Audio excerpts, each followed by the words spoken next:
Tuhan, saudara, kita akan mulaikan ibadah pada sore hari ini. Kita akan awali di dalam doa. Bapa di sorga, dalam nama Tuhan Yesus kami datang kepadamu. Pada saat ini kami menaikkan syukur, terima kasih Tuhan buat kemurahan-Mu, anugerah-Mu, kasih karunia-Mu yang Engkau limpahkan dalam kehidupan kami semua, kami hamba-Mu dan seluruh jemaat tempat ini dan semua orang yang mengikuti ibadah pada sore hari ini. Tuhan, Engkau sudah memberikan kesempatan kepada kami untuk kami bersama menaikkan pujian, menyembah Engkau dan mendengarkan firman-Mu, mana kami akan menerima kekuatan yang baru daripada Engkau. Kami serahkan acara ibadah pada sore hari ini dari awal sampai tamatnya di dalam pimpinan kuasa-Mu saja. Dalam nama Tuhan Yesus kami berdoa. Amin. Sebelum kita bersama-sama merenungkan firman Tuhan pada sore hari ini, kita akan menaikkan satu pujian, Kala Ku Cari Damai.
Bersama-sama merenungkan firman Tuhan pada malam hari ini.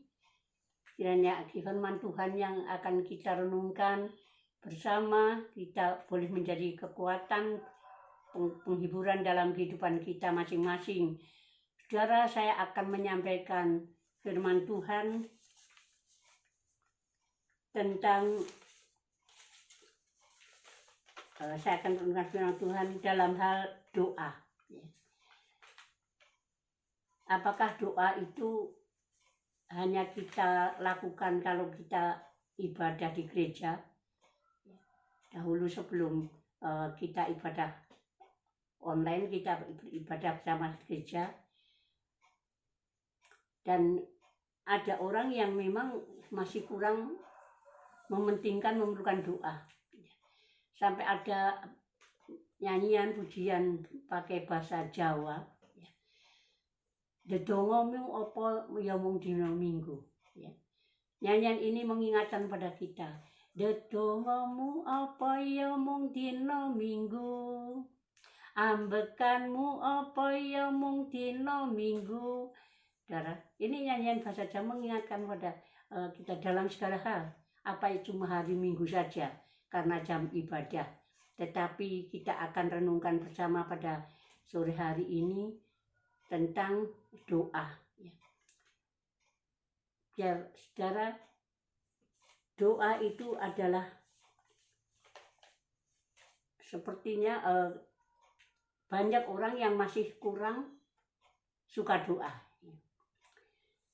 Kalau saudara saya berbicara soal hal nafas, pernafasan adalah hal yang sangat penting untuk kehidupan baik manusia maupun binatang. Itu adalah nafas ya. Kalau tidak bernafas, tentu manusia atau binatang itu pasti mati ya. Demikian pula doa adalah nafas orang-orang percaya. Doa adalah hal yang sangat penting bagi kehidupan orang-orang percaya. Orang Kristen yang tidak pernah berdoa, orang Kristen yang tidak suka berdoa, pasti akan mati kehidupan kerohaniannya. Itu sudah pasti. Orang yang tidak suka berdoa, orang Kristen tapi tidak suka berdoa, itu akan mati kerohaniannya. Sebab doa itu adalah merupakan hal yang penting, nafas untuk kehidupan orang-orang percaya, kehidupan kerohanian orang-orang percaya. Kita akan lihat dalam firman Tuhan, kita akan lihat contoh dalam Alkitab, yaitu dalam kehidupan seorang yang bernama Daniel. Daniel adalah salah satu teladan orang percaya yang suka sekali berdoa. Kita akan baca di dalam kitab Daniel pasal yang ke-6, ayat yang ke-11. Daniel 6 ayat 11. Demi didengarnya Daniel bahwa surat perintah itu telah dibuat, pergilah ia ke rumahnya. Dalam kamar atasnya ada tingkap-tingkap yang terbuka ke arah Yerusalem. 3 kali sehari ia berlutut berdoa serta memuji Allahnya seperti yang biasa dilakukannya. Saudara, di sini katakan Daniel itu adalah orang percaya, umat Tuhan yang suka berdoa. Dia melakukan berdoa, tadi dikatakan 3 kali dalam 1 hari. Ya bukan kalau mau minum saja, kalau mau makan, atau kalau mau tidur, ya, bangun tidur. Tidak, tetapi Daniel ini menjadi patut kita teladani. Menjadi orang percaya, orang Kristen yang suka berdoa. 3 kali berdoa, dan kita lihat kalau orang Kristen yang suka berdoa, orang percaya yang suka berdoa, ya, kerohaniannya itu tidak mati ya. Karena suka doa, kerohaniannya tidak mati, dia tetap berdoa walaupun pada saat itu menghadapi hukuman mati. Saudara dapat baca di dalam Daniel pasal yang ke-6 ayat 8. Saudara catat saja, baca sendiri. Daniel pasal 6 ayat 8. Di situ kita lihat Daniel menghadapi hukuman mati. Tadi kita sudah baca ayatnya dalam Daniel sudah mendengar surat perintah dari raja, tetapi dia tidak takut, dia tetap berdoa. Apa larangannya itu? Di dalam Daniel 6 ayat 8, Daniel itu dijatuhi hukuman mati, yaitu dilemparkan ke dalam gua singa. Ya. Dilemparkan dalam gua singa karena pada waktu itu dikeluarkan perintah raja di dalam 30 hari. Orang semua tidak boleh menyembah berhala apapun kecuali menyembah raja. Tetapi kita lihat dalam kehidupan Daniel, karena dia ini suka berdoa, dia tidak takut dengan ancaman hukuman mati. Ada kekuatan yang luar biasa di dalam doa, ada kuasa. Dan waktu itu kita lihat Daniel itu tetap melakukan tugasnya, melakukan kebiasaannya seperti yang biasa dilakukan adalah 3 kali sehari dia berdoa. Jadi karena orang yang percaya yang suka berdoa, kita lihat tidak bisa mati rohaninya. Rohaninya tetap kuat ya. Dan Daniel ini tetap berdoa, langsung memang sungguh dimasukkan dalam gua singa, tetapi apakah Daniel binasa? Tidak. Tuhan menyelamatkan Daniel. Ya. Daniel tidak mati diterkam singa, tetapi Daniel tetap diselamatkan. Inilah kuasa di dalam doa. Kita akan lihat seterusnya, saudara. Doa bukan hal yang sia-sia. Doa adalah kalau disertai, firman Tuhan katakan doa itu kalau disertai dengan keyakinan, besar kuasanya. Ada kuasa di dalam doa orang-orang percaya. Dan di sini dikatakan harus doa dengan keyakinan. Ya. Kita lihat doa dari Elia. Doa Elia ini ada kuasa di dalam doa Elia, ya, mendatangkan mujizat melalui doa.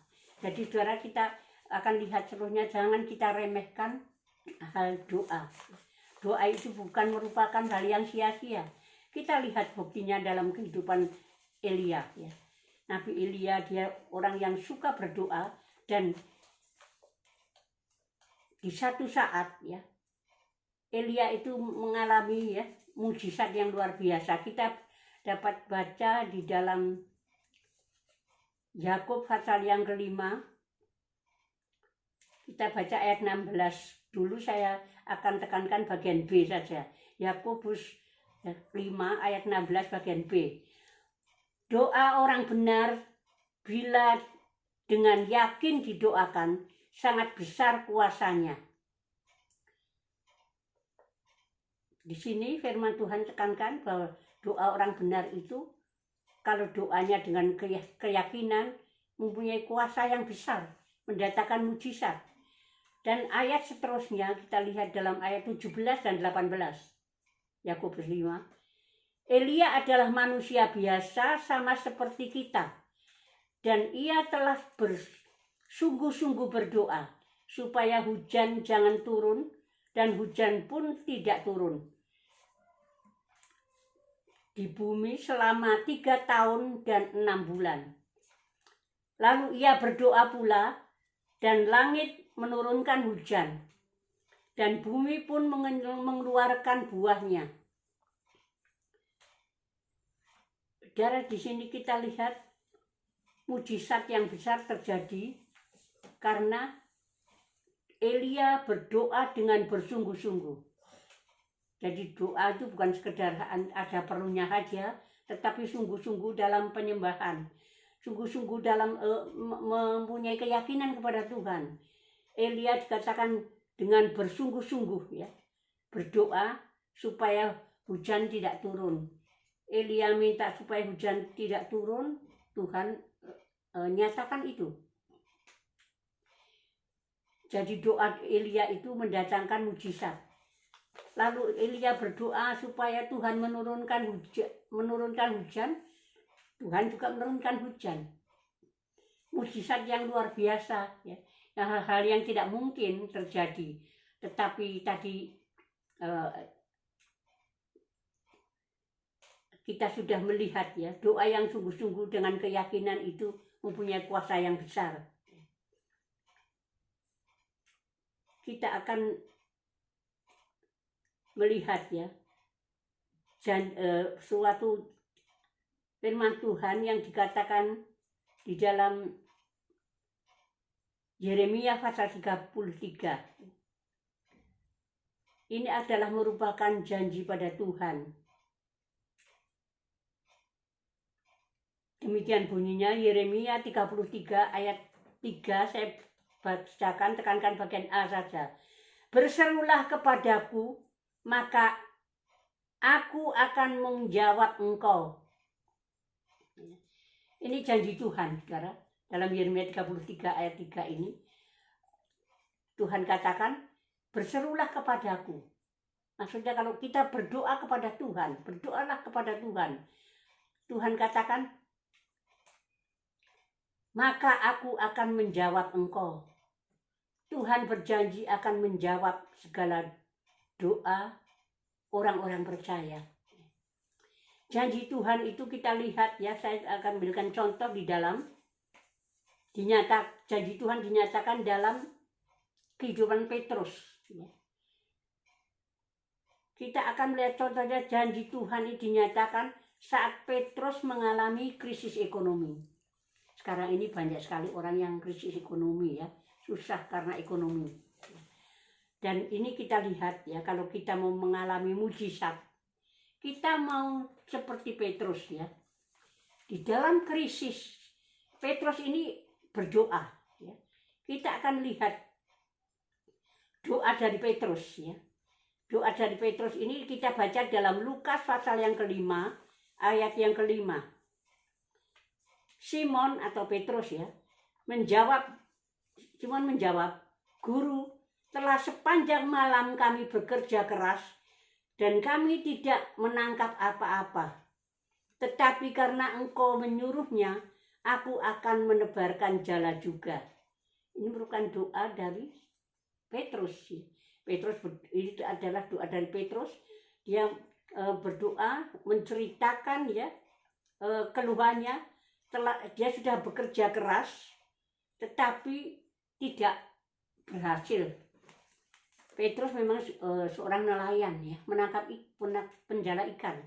Dan di sini Petrus ini mengatakan ya kepada Tuhan, berarti satu doa ya, mengeluh ya. Tuhan sudah bekerja keras, tetapi semalam-malaman, tetapi tidak menangkap apa-apa, tidak berhasil. Ya. Usahanya, pekerjaannya itu gagal. Dan tetapi dia katakan, Petrus katakan, tetapi karena engkau menyuruhnya, aku akan menebarkan jala juga. Saat Petrus melakukan firman Tuhan, perintah Tuhan, Petrus mengalami mujizat yang luar biasa. Jadi dalam doa juga kita harus melakukan perintah Tuhan. Ada yang suka doa-doa, kenapa ya doa saya tidak didengar, ya. Tetapi tidak mau memeriksa kehidupannya itu bagaimana di hadapan Tuhan. Petrus mau melakukan apa yang Tuhan perintahkan. Ada orang yang sekedar jadi orang Kristen datang saja, seperti berapa minggu yang lalu mungkin ya saya katakan ada orang Kristen tomat ya, Minggu tobat tapi Senin kumat. Ada yang Senin sampai Sabtu kumat ya, hidupnya tidak karu-karuan. Itu jangan harapkan Tuhan menjawab doa. Memang Tuhan menjawab doa itu adalah janji Tuhan dalam Yeremia 33 tadi. Tetapi mengapa belum ada yang belum terjawab, ada yang tidak terjawab sama sekali? Kita sebenarnya bisa ya melihat kehidupan kita. Kalau di sini kita lihat ya, Petrus doanya dijawab Tuhan.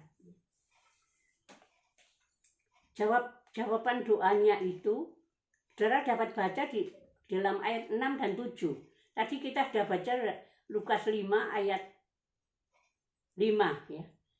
doa dari Petrus ya, mengeluh kepada Tuhan, dan langsung dijawab Tuhan ya, dalam ayat 6 dan 7. Lukas pasal 5 tetap ayat 6 dan 7. Di situ kita lihat jawaban doanya, jawaban dari doanya Petrus ya. Tuhan mencurahkan berkat ikan 2 perahu penuh. Dikatakan dalam ayat 6 dan 7 sampai perahunya hampir tenggelam. Berkat yang luar biasa karena Petrus berdoa dan melakukan firman Tuhan. Kalau kehidupannya Petrus tidak melakukan firman Tuhan, hidupnya tidak sesuai dengan firman Tuhan, tidak mungkin mengalami mujizat. Dan kita akan lihat dalam firman Tuhan, kalau Tuhan memberi, pemberian Tuhan itu jauh lebih banyak dari apa yang kita doakan. Ya. Kalau kita doa mungkin kita minta 1, ya Tuhan berkuasa memberikan 10. Dikatakan dalam Efesus pasal yang ketiga ayat yang ke-20. Kita akan baca. Efesus pasal ketiga ayat yang ke-20. Bagi dialah yang dapat melakukan jauh lebih banyak daripada yang kita doakan atau pikirkan. Seperti yang ternyata dari kuasa yang bekerja di dalam kita. Kalau Tuhan memberi, saudara, tidak nanggung-nanggung ya. Jauh lebih besar, lebih banyak daripada yang kita doakan dan kita pikirkan. Ya. Saat ini kita memerlukan jawaban doa dari Tuhan. Kita memerlukan sesuatu dari Tuhan. Kalau kita seperti Petrus ini ya, melakukan firman Tuhan, kehidupannya di dalam kebenaran firman Tuhan, maka mujizat Tuhan terjadi. Padahal saudara, pada waktu itu saya percaya dalam hati Petrus ya, kalau Tuhan mengadakan mujizat yang memberi berkat ya, pokoknya cukup untuk makan 1 hari saja, saya sudah bersyukur. Ya, menginginkan mungkin hasil ikannya itu makan untuk 1 hari bersama keluarganya, itu sudah bersyukur. Tapi apa yang dikerjakan Tuhan? Ya. Tuhan memberi lebih banyak dari apa yang menjadi doanya Petrus ya. Seperti ayat tadi, pegang janji Tuhan saudara, kita akan imani firman Tuhan tadi dalam Efesus tadi, bahwa kita tidak perlu khawatir ya. Tuhan berkuasa memberi lebih banyak dari apa yang kita doakan dan pikirkan. Kita akan lihat selanjutnya saudara, doa bukan cuma minta-minta saja. Karena sebelum kita minta itu Tuhan sudah tahu. Sebelum kita minta Tuhan sudah tahu. Saudara dapat baca di dalam Matius pasal 6 ayat 8. Tuhan sudah tahu apa yang kita perlukan. Ya. Sebelum kita minta, Tuhan sudah tahu apa yang kita perlukan. Kalau saya alami juga, saya juga alami. Dalam pelayanan saya, dalam pekerjaan Tuhan, Tuhan tahu bahwa saya itu memerlukan apa? Kekuatan. Yang saya inginkan adalah harapan Tuhan berikan saya kekuatan. Saya tidak pernah minta bantuan dari teman-teman pendeta-pendeta, hamba-hamba Tuhan. Tolong bantu doa saya ya, supaya Tuhan memberi saya kekuatan dalam pelayanan. Tetapi Tuhan tahu saya itu memerlukan kekuatan. Sebab apa saudara? Saya dalam pelayanan, saya pelayanan mandiri. Kalau boleh saya saksikan, sudah sampai tahun ini, sudah 23 tahun. Ya, saya bisa bertahan dalam pelayanan mandiri sebagai gembala. 23 tahun. Saudara, kalau bagi saya terlalu lama. Ya. Kalau Tuhan tidak memberikan saya kekuatan, tidak mungkin saya bisa bertahan sampai hari ini dalam pelayanan pekerjaan Tuhan. Mulai saya pelayanan mandiri, saudara. Saya pelayanan sendiri itu sampai sekarang sudah 23 tahun. Kalau Tuhan tidak memberikan kekuatan, kalau hanya kekuatan dari saya, kekuatan manusia, Mungkin saudara, saya sudah bisa pastikan 1 bulan, tidak usah sampai 23 tahun. 1 bulan saja saya sudah angkat kaki dari pelayanan. Ya. Secara daging, secara manusia itu, saudara, banyak yang tidak menyenangkan, ya. Ada sudah banyak orang mendukung, malah ada yang tidak senang, ya. Hinaan, cemoohan itu ada, dan hal-hal yang tidak menyenangkan itu terjadi. Tetapi saudara, Tuhan tahu, ya.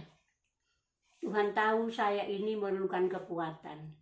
Saya tidak pernah tiap detik nangis-nangis, Tuhan kuatkan saya, tidak, ya. Kalau gitu saya bisa sakit-sakit mengenaskan, ngenes, ya, bahasa Jawa ngenes. Saya tidak, ya, tetapi Tuhan tahu saya itu memerlukan kekuatan. Jadi Tuhan itu memberikan kekuatan saya bisa bertahan sampai saat ini. Ya. Itu yang saya alami, saudara, sampai 23 tahun. Ya. Dan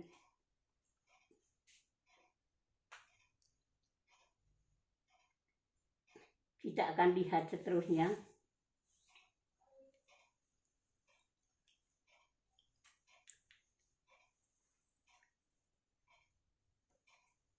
Kita akan lihat, saudara, mungkin saat ini ada yang doanya belum terjawab. Firman Tuhan katakan, kalau doa kita belum terjawab, saudara, Tuhan kehendaki jangan jemu-jemu berdoa. Lukas pasal 18 ayat yang pertama. Kita akan baca Lukas 18 ayat yang pertama. Yesus mengatakan suatu perumpamaan kepada mereka untuk menegaskan bahwa mereka harus berdoa dengan tidak jemu-jemu. Jangan merasa Tuhan itu jauh dari kita. Ini Tuhan kehendaki di dalam ayat tadi, Lukas 18, kalau kita berdoa itu jangan jemu-jemu. Ini adalah nasihat daripada Tuhan sendiri. Kalau kita berdoa belum terjawab, saudara, mari kita akan ikuti firman Tuhan ini, kehendak Tuhan, supaya jangan kita mempunyai sifat jemu. Tuhan katakan jangan jemu-jemu di dalam berdoa. Jangan kita itu merasa Tuhan itu jauh, ya. Tuhan kan di sorga. Kita ngomong apa, berdoa, masa Tuhan bisa melakukan, cepat melakukan, ya. Jangan kita merasa bahwa Tuhan itu jauh dari kita. Tuhan itu adalah sejauh doa kita. Seperti yang dikatakan dalam Yeremia 33 tadi. Itu menjelaskan bahwa Tuhan itu tidak jauh dari kita. Sebab Tuhan katakan, berserulah kepadaku, maka aku akan menjawab engkau. Jadi Tuhan itu, saudara, hanya sejauh doa. Kalau kita berdoa, Tuhan katakan akan menjawab. Kan dekat, saudara. Kalau saudara, kita dekat kepada Tuhan, ya, Tuhan pasti dekat kepada kita. Jadi kita akan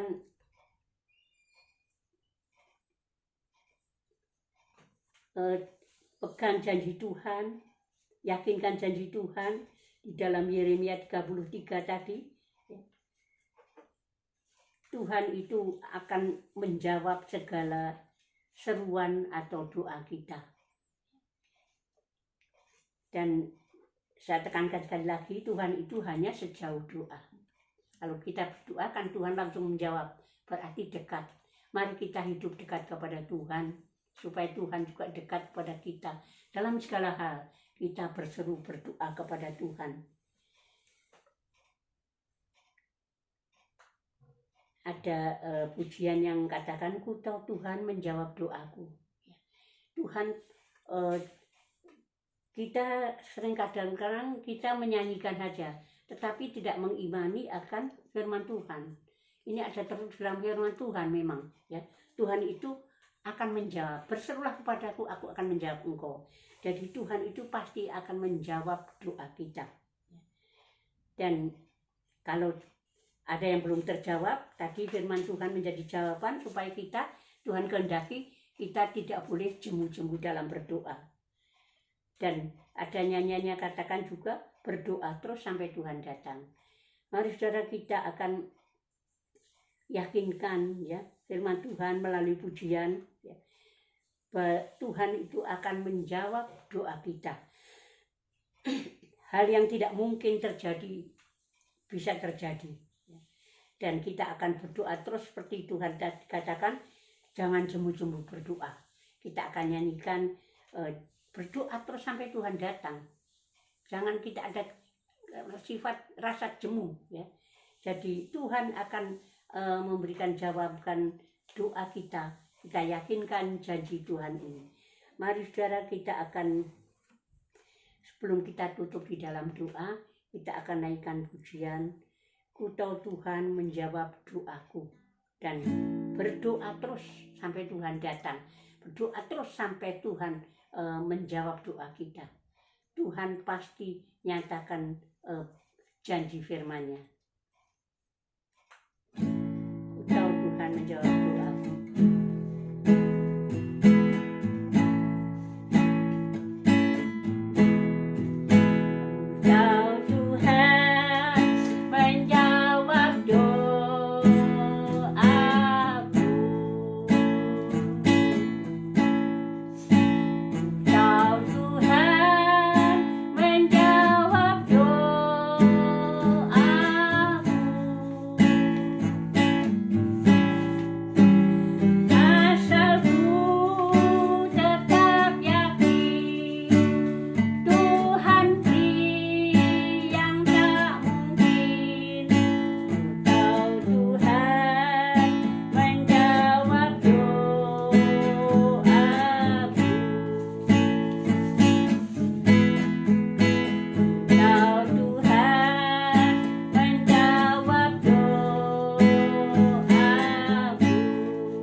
firman Tuhan sudah saya sampaikan di sini. Kita akan masuk dalam doa, kita akan tutup ibadah ini di dalam doa. Bapa di sorga, dalam nama Tuhan Yesus, kami datang kepadamu kembali pada tamatnya ibadah pada malam hari ini Tuhan. Marilah Tuhan, Engkau sendiri senantiasa mengingatkan akan janji-janji firman-Mu, bahwa Engkau, oh Tuhan, tidak menyia-nyiakan doa kami, dan Engkau akan memberi lebih banyak, jauh lebih banyak dari apa yang kami doakan. Kau tahu keberadaan kami masing-masing, kami hamba-Mu dan seluruh jemaat-Mu tempat ini, dan orang-orang yang mengikuti ibadah pada sore hari ini Tuhan. Engkau juga akan memberikan kekuatan penghiburan. Engkau tahu keberadaan kami semua, dan Engkau akan nyatakan mujizat-Mu Tuhan. Kami mohon dalam nama-Mu Tuhan. Engkau mendengar segala seruan doa mereka Tuhan. Engkau mendengar segala seruan doa kami. Bahkan Engkau akan nyatakan mujizat-Mu yang luar biasa Tuhan. Apa yang menjadi keperluan, kebutuhan, oh Tuhan, semua, oh Tuhan, jemaat di tempat ini di Kalisa Tuhan, dan orang-orang yang ikut mendengar firman-Mu Tuhan. Engkau akan, oh Tuhan, memberikan jawaban doa mereka Tuhan. Kau tahu keberadaan mereka masing-masing Tuhan, dan Engkau akan nyatakan mujizat-mujizat-Mu Tuhan. Juga kami Tuhan, seru pada Engkau Tuhan, kekuatan yang lebih dari hari-hari yang lalu Engkau berikan kepada kami hamba-Mu untuk pelayanan pekerjaan-Mu Tuhan. Terima kasih Tuhan. Engkau akan memberkati Tuhan kehidupan tiap-tiap rumah tangga, tiap-tiap keluarga daripada anak-anak-Mu semua, seluruh jemaat, dan semua yang mendengarkan firman Tuhan pada malam hari ini. Engkau curahkan berkat-Mu Tuhan, baik berkat secara jasmani, terutama berkat-berkat rohani. Tiap-tiap rumah tangga daripada jemaat-Mu Tuhan, Engkau tahu. Daripada kehidupan anak-anak-Mu, Engkau tahu Tuhan, apa yang menjadi beban, apa yang menjadi keperluan mereka. Tuhan, Engkau akan turun tangan Tuhan. Engkau akan menjawab doa mereka Tuhan. Dan Engkau nyatakan mujizat-mujizat-Mu Tuhan. Nama Tuhan Yesus saja dipermuliakan. Terima kasih Tuhan, terima kasih buat jamahan dari tangan-Mu. Kiranya Engkau senantiasa Tuhan memberikan kekuatan, penghiburan. Kau menyertai kami semua, terlebih saat ini Tuhan. Kau tahu Tuhan, kami hadapi dunia yang penuh dengan kesusahan. Tapi kami yakin Engkau tidak akan membiarkan, Engkau tidak akan meninggalkan janji firman-Mu ya dan amin. Ajarkan kami meyakinkan dan mengiyakinkan, dan oh Tuhan, berpegang teguh akan janji firman-Mu Tuhan, bahwa Engkau akan menjawab segala seruan doa kami. Engkau akan menolong kami dalam segala hal. Terima kasih Tuhan, terima kasih. Engkau akan menyertai kami semua mulai saat ini Tuhan. Dan Engkau akan tiap-tiap saat, tiap hari, Engkau sendiri akan ingatkan kepada kami semua, supaya kami semua boleh senantiasa dalam segala hal hanya berseru kepadamu Tuhan. Karena jawaban dari Engkau adalah mujizat yang luar biasa. Terima kasih Tuhan. Kiranya damai sejahtera, sukacita sorga Tuhan, di dalam persekutuan Bapa, Anak, dan Roh Kudus, yaitu Tuhan Yesus Kristus, akan menyertai kami semua mulai saat ini sampai Tuhan datang kembali. Kami yakin Kau tidak akan membiarkan kami Tuhan setelah ibadah ini. Dengan Tuhan, Kau tidak akan membiarkan dengan hampa, tetapi Engkau sendiri akan, oh Tuhan, turun tangan, nyatakan mujizat-mujizat-Mu. Terima kasih Tuhan buat jamahan dari tangan-Mu. Oh Tuhan, kami yakin berkat jasmani, berkat rohani, Kau limpahkan, curahkan kepada kami semua. Di dalam nama Tuhan Yesus Kristus, kami peraskan doa kami. Haleluya. Amin. Puji nama Tuhan, saudara. Kita bertemu di dalam ibadah minggu depan. Ya. Selamat malam, Tuhan memberkati kita semua.